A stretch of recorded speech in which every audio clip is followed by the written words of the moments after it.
Halo Pak Alex dan teman-teman, perkenalkan nama saya Luna Luvina dari kelas 11H nomor absen 26. Kali ini saya akan membahas soal trigonometri analitika.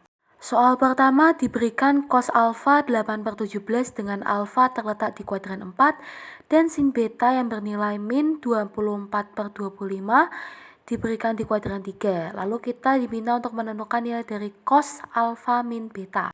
Nah, dari sudut alfa yang diketahui cosnya, artinya cos itu samping per miring. Kita perlu mencari depannya nih. Nah, kalau kalian bertanya-tanya kenapa itu di depan akarnya ada tanda minus, perlu kita ingat-ingat kembali ya aturan kuadran. Kalau di kuadran keempat, depan itu bernilai minus. Kita operasikan 17 kuadrat min 8 kuadrat itu 289 minus 64, hasilnya 225 di akar jadi 15. Kalau digambarkan menggunakan segitiga seperti ini kira-kira tidak saya berikan tanda minus di depan angka 15 karena nggak mungkin segitiga panjangnya minus. Lalu dapat kita simpulkan bahwa sin alfa itu depannya min 15 per miringnya 17, jadi sin alfa min 15/17. Selanjutnya kita dapat sin beta itu bernilai min 24/25, di mana ia terletak di kuadran 3. Nah, kalau sin ini kan dia depan per miring, maka kita perlu mencari nilai sampingnya. Kita dapat menggunakan operasi akar seperti tadi. Di dalam akar ini ada 25 kuadrat dikurangi 24 kuadrat. Kita dapatkan 625 dikurangi 576, hasilnya 49. Kita akarkan menjadi 7. Karena ia ada di kuadran 3, maka ia bernilai negatif. Kalau digambarkan dengan segitiga seperti ini nih. Setelah itu tinggal kita masukkan ke dalam rumus pengurangan sudut. Rumusnya cos alfa kali cos beta ditambah sin alfa kali sin beta.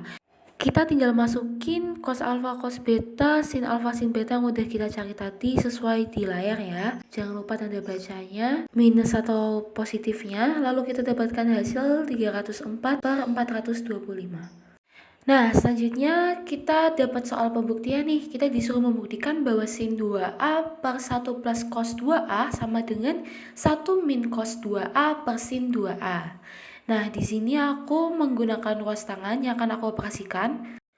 Agar dapat dibuktikan, maka aku kalikan 1 plus cos 2A per 1 plus cos 2A. Lalu kita dapatkan hasilnya 1 min cos kuadrat 2A per sin 2A kali 1 plus cos 2A ya. Lalu kita ingat-ingat lagi identitas trigonometri. Kalau ada bentuk 1 min cos kuadrat A itu sama dengan sin kuadrat A. Lalu tadi bentuk 1 min cos kuadrat 2A kita ganti sin kuadrat 2A. Sin kuadrat 2A yang ada di pembilang bisa dicoret dengan sin 2A yang ada di penyebut. Lalu nanti jadi sin 2A per 1 plus cos 2A. Udah deh, terbukti. Selanjutnya kita dapat soal cerita nih. Bunyinya 2 orang pemanjat tebing, Chris dan Eka, memanjat sebuah tembok bangunan. Chris dan Eka masing-masing menandai titik panjatnya dengan memasang tali dan dihubungkan dengan tanah. Sudut elevasi dasar tanah dan titik panjatnya Chris adalah 45 derajat, sementara sudut elevasinya Eka adalah 75 derajat. Lalu jika Chris berhasil manjat tembok dan mencapai ketinggian 10 meter dari tanah, maka selisih titik panjat Chris dan Eka adalah... Oke, jadi di sini aku beri gambaran dari soal cerita tadi. AO itu merupakan dasar tanah, sementara O itu ke C merupakan ketinggian yang berhasil dicapai oleh Chris, sementara OE itu ketinggian yang berhasil dicapai oleh Eka. Di soal cerita disebutkan bahwa sudut elevasinya si Eka ini 75 derajat. Lalu aku kurangi dengan 45 derajat.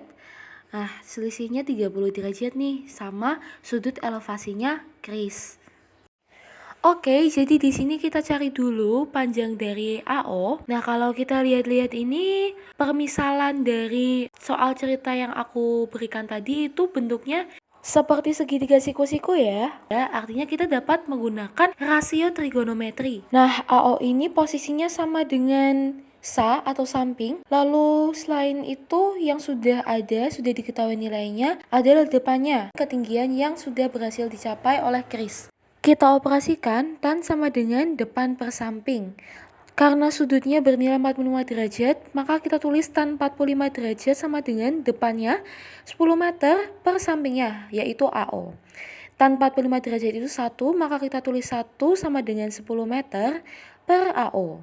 Jadi setelah kita operasikan dapat kita ketahui bahwa AO nilainya adalah 10 meter. Nah, kita juga mau nyari ketinggian yang sudah berhasil dicapai oleh Eka. Sama dengan yang tadi, kita menggunakan rasio trigonometri yang tan sama dengan D per sa.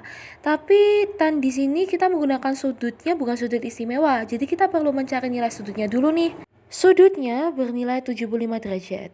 75 derajat sama dengan 30 derajat ditambah 45 derajat. Lalu dapat kita masukkan ke dalam rumus penjumlahan sudut. Di sini kita menggunakan tan.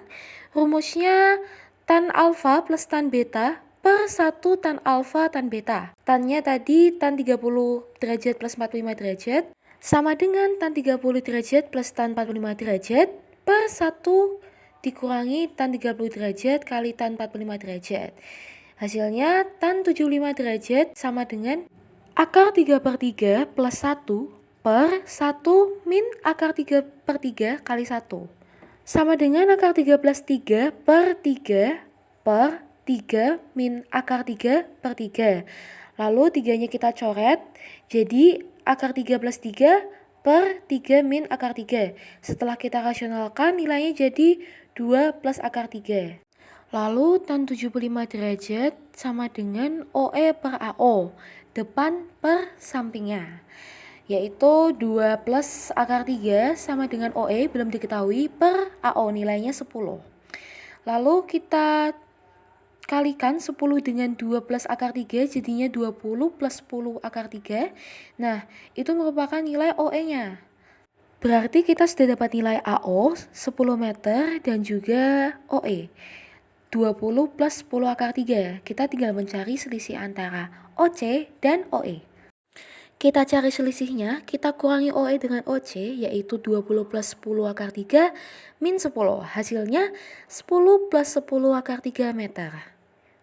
Sekian video pembahasan dari saya. Atas kesalahan penggunaan kata, saya mohon maaf. Terima kasih, semoga membantu.